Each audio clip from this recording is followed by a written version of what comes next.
Hello, David. How are you?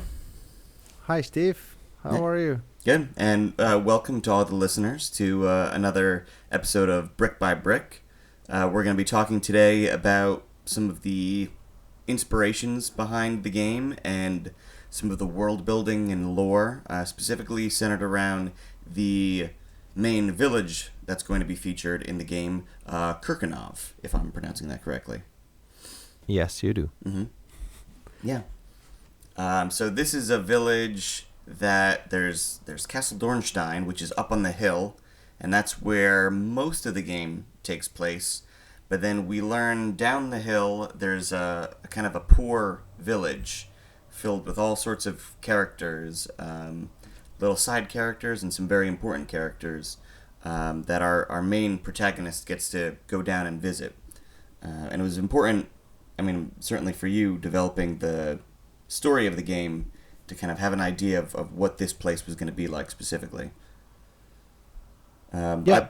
If you could talk maybe first about, yeah, what inspires this village and where do the ideas come from? So again, I'll repeat the already known fact that this is all basically a game inspired by Gothic literature Mm-hmm. and Slavic folklore. So this is how I basically mixed like Slavic fairy tales and Dracula story together. Let's say. Gotcha. Yeah. And yeah, so the castle is again, I talk about the castle in the last video mostly. So now I would like to talk more about the village, as Steve already mentioned. Mm-hmm. And the village is rather poor and at the moment, because there isn't there isn't much to do now. Aren't any there isn't any business to do. There aren't any merchants going through, and it used to be quite a prosperous village and quite rich, but now it isn't. So it should really feel a bit almost like abandoned, Yeah. but not really. More like a creepy, because there will be like just a couple of people, but a lot of houses and Mm-hmm. places to go, but mostly barren, or Yeah. not barren, but abandoned. Yeah, and I think that's a fun way to enter the story, especially from our protagonist, Hemlock, who is visiting this place for the first time and learning about it and learning that it's not quite what it used to be. And from a writing perspective, what I enjoyed was you put a lot of time and effort early on into developing a walkthrough for the game and developing like a story summary and even a back history, stuff that occurs before our actual story in the game takes place, which is so helpful too. So when I would come in, we should also maybe I guess say that we're co-writing the game. That this is your story, and then the two of us are writing the dialogues together. But so now when I jump into to write dialogue, it's so fun for me to look back at your notes and pull information and facts and sort of background history to draw upon.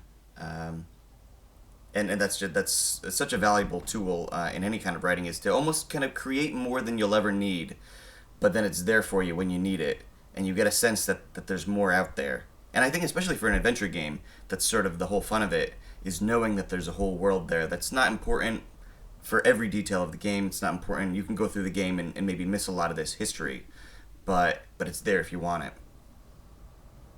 Yeah, exactly. I really like to have this feeling that the place is actually older than just our story, and Mm-hmm. also it will continue to exist in the future. Yeah. Yeah, so that's great that we have this opinion on this, Yeah. Simon. I really would like to know how you have you processed all the information, because like Mm-hmm. I think me and also the whole team added a lot to the story itself. So Mm-hmm. when you have these notes, how do you when you're writing a dialogue for a new character, let's say, Mm-hmm. how do you take notes from the overall story? How much do you take from the story? How much do you want to make up yourself? How much do you add yourself? Or if you're just trying to replicate everything that we tell you to do? Uh-huh. Because I've seen that in your dialogues. um, I don't want to speak about the dialogues in detail because that would be spoiling Yeah, probably, yeah.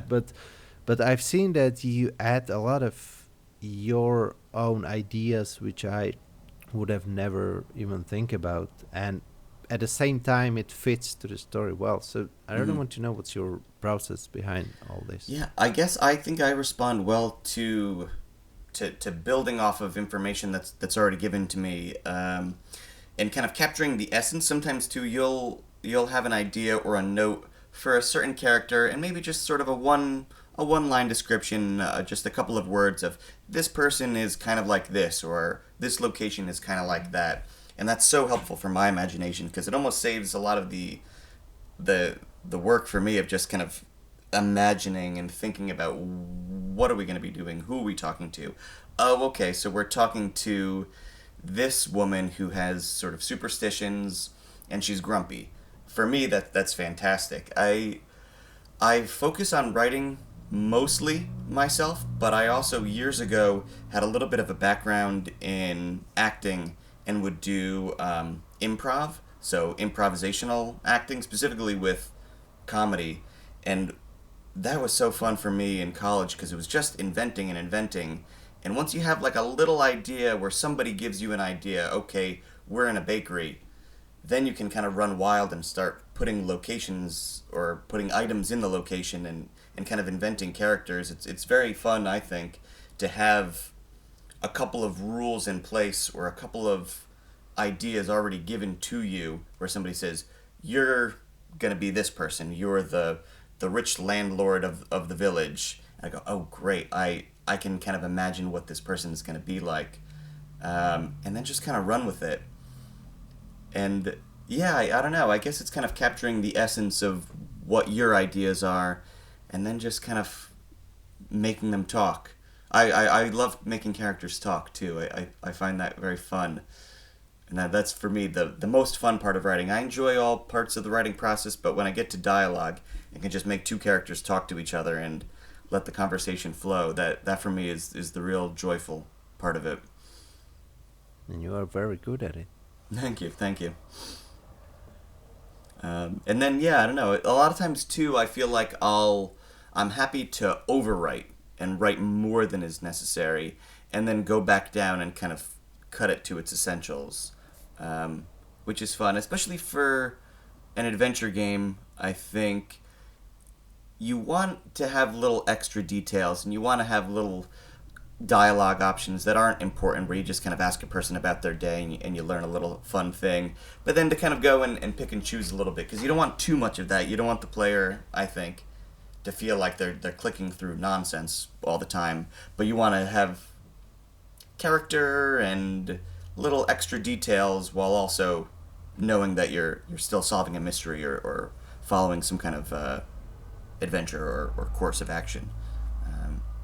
So that's fun for me to write extra and then kind of go through and be like, okay, some of these things we'll keep, some of these things aren't important, but we'll cut around them and kind of Yeah, bring it down to its but essentials. at the same time, I've seen that uh, you manage to keep both the essentials, but Mm. you also like always add those unnecessary details that are really Yeah. interesting. Like when you talk about some like you have two characters and they are talking about something like important Mm-hmm. between themselves, and one of them just mentioned some legend or Mm-hmm. something something from the background that isn't necessary to know, but it's really interesting and it's necessary for the world building or quality world Yeah. building. So One example I can think off the top of my head that happens kind of early in the game is so our main character, Hemlock, is a librarian and a scholar who's been hired to translate this ancient book and he's been hired by Lord Fyodor, the stately man who runs the castle. And I guess you had. I mean, it's just sort of part of the story is that they're both lovers of books, and that he's specifically been hired because he's an expert. And somewhere in your notes, it must have been included that Lord Fyodor is an intelligent man, and he's well read. He reads a lot of books. And once I know that, then it's great because we have a lot of information that we need to get through in the dialogue of just important stuff about this is your job, this is who you are, this is who I am. But knowing that little extra thing, one of them can make a literary reference, and the other one can go, "Oh yes, I love that book too," and that's where it feels more like real people talking once you have a little bit of information. So I think that's been a fun part of our collaboration is you have the idea of they both love books, and then I get to go, "Ooh yes, okay, now what book will they talk about?" and then add a little reference or something else. You also referenced the kind of the folklore and the legends, and that's something that coming from the United States, I'm not familiar with Czech folklore, but it's been very fun for me to kind of dig around on the internet and read through some of these legends and myths. And some of them, yeah, you had already included in the game, and some of them I kind of dug around on my own and kind of added some also. Once you know too that the villagers in Kirkenov are very superstitious people, and maybe less educated and more prone to really believing in these, I guess, fairy tales and legends. It's very fun then to drop them in. Maybe we could talk a little bit about some of those things. Oh, yeah. Well, like the the folklore stuff or the uh, yeah, basically the folklore stuff that I wanted to include in the game. I didn't mean to be like the main focus of the game. I still want it to be this more like English gothic novel, Mm-hmm. Yeah. but at the same time, I thought it would be good to use these to kind of create the sense of the place, because it takes place in Czech or Bohemia back Yeah. in the day, and so I think it really I wanted to feel like you are in this place, because if we didn't include these, then it may feel like it takes place in I don't know, France or Yeah. Britain, Any number or of countries. whatever. Yeah. Yeah, Mm-hmm. exactly. Even I think most people would think it's somewhere in Germany or Austria, right? Because Mm-hmm. of the Dornstein Mm-hmm. name. Uh, but at the same time, I don't want to overdo it. Yeah. I would like to have just a couple of, let's say, side quests Mm-hmm. and just things that you feel that they are there, but you don't have to do that if you don't want to. Yeah. So yeah, and what I really would like to do about the folklore uh, things is that Slavic folklore is very interesting to me because, like, to you Americans or people outside of Slavic culture, these fairy tales look all the same, I would say, because they are all similar. Mm. But like each country have like specific versions of or their stories. So, like for example, one of the most famous folklore figure is Vodnik, which maybe most of you know as Vladivoy from Russian culture. And like what I like about this is that in Czech culture, Vodnik is more like not exactly friendly, but Hmm. more like this weird guy sitting by the lake and sometimes drowning people he doesn't like and takes their souls. Hmm. But also, if you are kind to him, he'll help. And there are so many variations of him. Yeah. Like he's even super friendly or he's even super evil and stuff, but he's always just this guy living by water or Yeah. in the water. But yeah, and sorry, I just wanted to say that, and for example, in Russian version, it's mostly just like this monster looking like a semi fish, half human, Yeah. like killing people, and but like in the sense, it's the same guy, but you can Uh-huh. see the differences, and this is what I really like to use in our versions, because people will be like, "Hey, that's Vladivoy. I know that guy from Russian Mm-hmm. Mm-hmm. stories," and then you will see that it's completely different in our story. So Yeah, that was something that specifically you had referenced in a dialogue, I think, with a character kind of talking about the Vodnik legend, and I wanted to research it and know a little bit more about this character and this legend. And just like you said, it is kind of funny. Some of them, I think maybe the first one I saw, he looked, yeah, like a fish monster, like kind of the old Hollywood movie Creature from the Black Lagoon, where he's just this kind exactly, of, yeah. yeah, this. I know which picture mean Mhm. you mean, because that's like that's like the picture everyone used in YouTube videos Gotcha. explaining Slavic folklore and stuff Yeah, like that. but then other ones, especially ones that were specifically focusing on Slavic folklore, would show him as like an old man, like you say, sitting by the river or sitting by the lake with a pipe in his mouth. And yeah, it took me a moment to realize this is all the same kind of character, but it's different versions of it, different depictions, depending on the story. That Yeah. yeah, he's just he can disguise himself as an old man sitting by the lake, but really is more of this supernatural creature. But yeah, so it's so cool to have this legend in this story as just a thing that we can reference in the game, like you say, to kind of place us specifically in Bohemia. We're not in Germany. We're not in England or France or anywhere else. We're in Bohemia, where they believe this specific version of that legend. Yeah, and since like I don't want to like sell our stories or something, but what I think may be interesting for people is that there are not many like Czech stories are not famous in the world, so I think it may be very fresh for people to see something new, Mm-hmm. because a lot of Slavic folklore has been known to people for ages, right? Even in like in the 80s, I think it's in Quest for Glory. There's Baba Yaga and uh, uh, other Slavic references, and so I want the player to feel like not playing another Slavic game, Mm-hmm. or like Witcher. There's also like I think most people know Slavic folklore from Witcher anyway. Mm.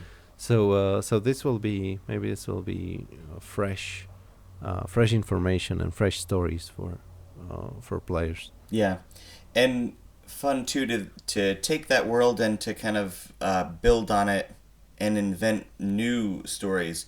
One of the things you and I were talking about before we started the call was just the origin of Kirkonov itself. We alluded to how the village used to be a very busy center of commerce, and noblemen would always come through, and now the village is quite poor. But that was really only, I don't know, let's say 30, 40, or 50 years ago. But you've thought a good deal about just the early kind of legends of Kirkonov. And I wonder maybe if you could talk a little about, because that name, when I first looked at it, I wasn't sure how to pronounce it. It's Krkanov, Kirkonov, or Kirkonov. But what was your thought behind naming that? Because it's a fictional name, a fictional village. Yeah, well, the thing is that I actually very originally, when I was writing the story, um, I wanted to make the game just in Czech, and Mm. also I wanted to write a story, maybe a book or a short story, Mm-hmm. or this game. So I was thinking purely in Czech language. So Kirkanov came to my mind like instantly, because the thing that really, like, first thing I imagined the village in my mind. Mm-hmm. It was full of, like, it felt very dark and creepy, and like first thing that came to my mind was that it is full of crows, because crows are creepy and they go to the to graveyards and stuff like that. It's just, I just like these stereotypical, what do you call them, tropes Yeah. in stories. So yeah, so um, about the word itself, it's basically, um, because krkavec is a crow, not crow, sorry, raven, or Mm-hmm. yeah, a crow or raven. I always mix them up. And like krkat is like the sound they make, which is in English should be crow, Mm-hmm. right? So it's like, it should be like, if you want to translate it literally, it's like a place where crows crow, or where ravens crow. Mm-hmm. So yeah, so yeah, and then because the end of the word off or nof, that's used for like places, like if you had a place where people do something a lot, then they will call the village like I don't know, like a field of, like they they work on a field. Sorry, I don't have any Mm-hmm. better example, but yeah, Yeah. that's Yeah. so that's just like a place where crows crow. Yeah. So Yeah. It has that sound. Once you told me what that was, you can hear it in the word itself. The kerka. I can imagine the sound. It's yeah. Um, yeah. So it's been very fun to have this whole world and all this lore, and then really this is all kind of before the game, but then we have our character enter into it and start to explore just as the player is exploring. I think that's kind of a fun um, storytelling style too. That you've seen so many movies and TV shows and games where um, you're learning along with the main character, and so we have our main character who's new to all of this, Hemlock. I've described him as kind of like a fish out of water. He's from the city. He's from Prague. He's used to the busy, bustling city life, and now he's kind of thrown into a very different part of the country, where there's more farmland. There's the castle up on the hill, but then the quiet, poor village. And something I think you had in your notes is that everybody knows he doesn't belong there. They know that his clothes are fancy city clothes. They know the way he speaks is not the way they speak. And talking before about what it's like for me to write the dialogue, that little detail is very fun because then I know, okay, so we have Hemlock, who is a very educated young man from the city speaking to poor villagers out in the country.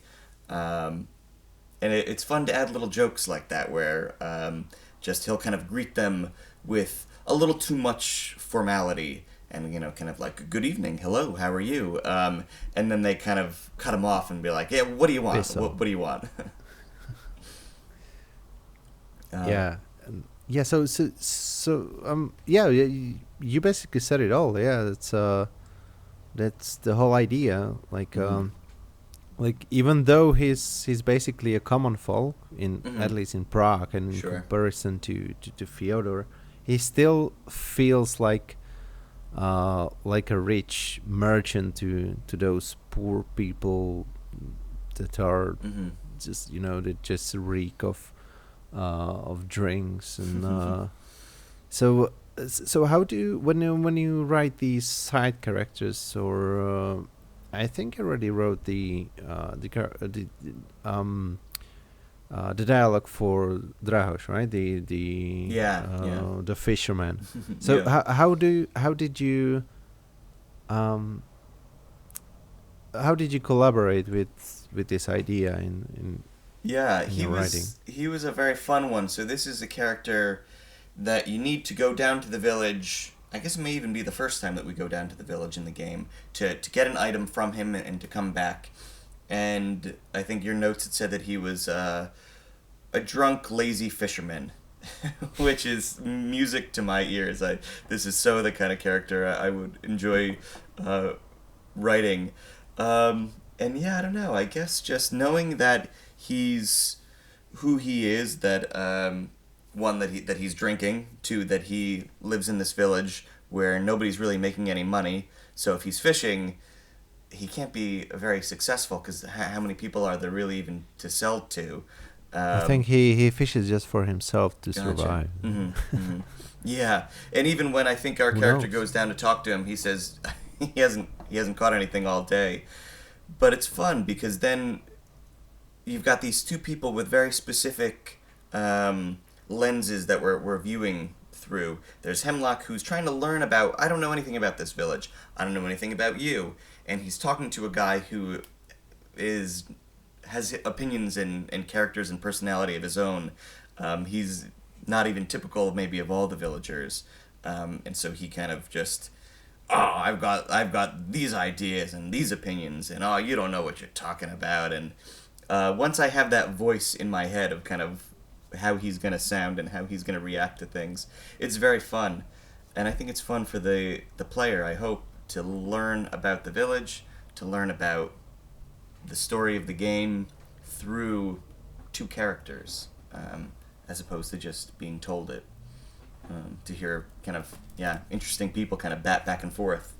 And humor. Yeah, and humor. you I can always want humor in there. and yeah, I think you already mentioned that I think it's the first time we go to the village, so I think that's also important that the first character you meet already gives you an idea what the village is about. Mm-hmm. So he's like already the most fitting person for the place. Yeah. So you already know, okay, this is a filthy place full of drunkards and Yeah. Yeah, he's just rude and drunk. poor and, common yeah. folk. Mm-hmm. Yeah. So that's very important, I think, in the process, and I think you did a good job in this play. Yeah. One of the Yes, things I love about our collaboration, it feels like you're setting me up for success. Like you say, it's a great premise, and then it's a fun first person to meet because it gives you so much of an impression of what the rest of it is like. I feel like I can write that scene because you've set it up to be a very good scene. Yeah. And how do you, again, I think this may be also interesting for people to know how do you manage to cope with all those unknown words and names and everything as English speaker?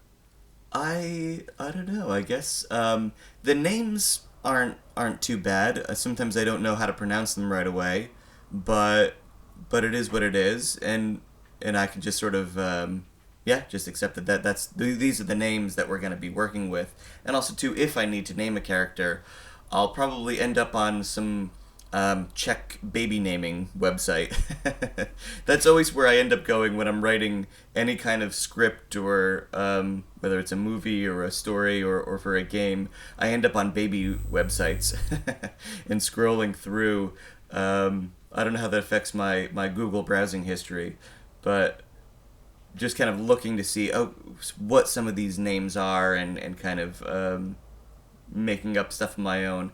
And just I'll poke around and do a half hour of reading on some website, whether it's a tourism website for the Czech countryside or somebody's blog. I'll just kind of read around for 20-30 minutes and then be like, okay, let's take this one little detail out of here about a certain celebration or a certain type of bread or a certain person's name that I like. And I guess it's kind of what we're talking about, is to just immerse yourself in the world and give yourself so much more information than you need.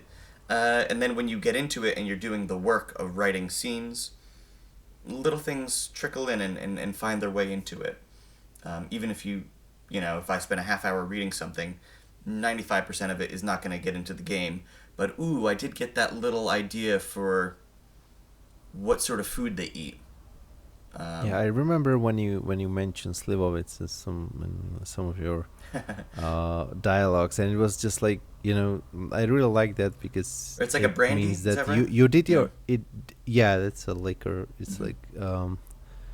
it's more like moonshine. Gotcha. Okay, yeah, yeah. I don't know what you do in US, but yeah, something like that. Mhm. Just mostly illegal. And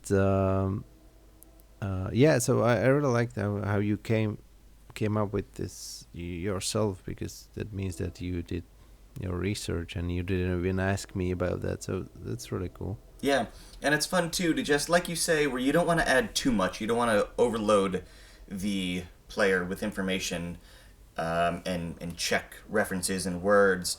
But anytime I think you come up to something specific, and this goes for any kind of storytelling or script writing or game development, tell your story, and there's kind of there's the bones of the story that you could take into any number of locations and worlds and time periods. But if you've chosen your time period, now we're going to come up on what does this guy drink at the end of a day.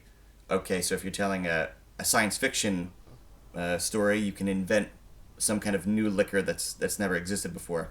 If it's modern day America, you can kind of specifically reference a certain beer or whiskey, but we're dealing with Bohemia in the 1850s. So you Google kind of, all right, what would the drink be? And that's so much fun to do, and I think kind of it's a good skill to have with any kind of writing or storytelling, is to be able to just sort of pop in the little details where the line is going to be the same in any 100 stories, except in each one of those you're going to change the drink, you're going to change the holiday, you're going to change the person's name. Yep, you got it right. Yeah. Yeah. Um, but yeah, All it's right. it's been so fun developing it with you, and kind of taking all the work and the ideas and the inspiration you've had, and running wild with it. Yeah, it's been a real pleasure to work with you and all the guys, Hmm. because I think we're just, even though we live literally thousands kilometers away from Yeah. each other, we still we still manage to communicate on Hmm. almost on daily basis, Yeah. and Yeah. that's really cool. Yeah, for sure.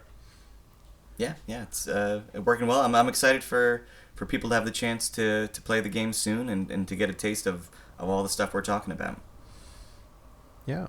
So so I think that will be everything from for today, Yeah. and I I think you will hear more from other guys as well. Yeah, Now, absolutely. Yeah, we'll do more there will be conversations like this to give little previews of the game, and a little behind the about scenes of how yeah, we're putting about it together. graphics, story, Hmm. music, programming, whatever. Yeah, every piece.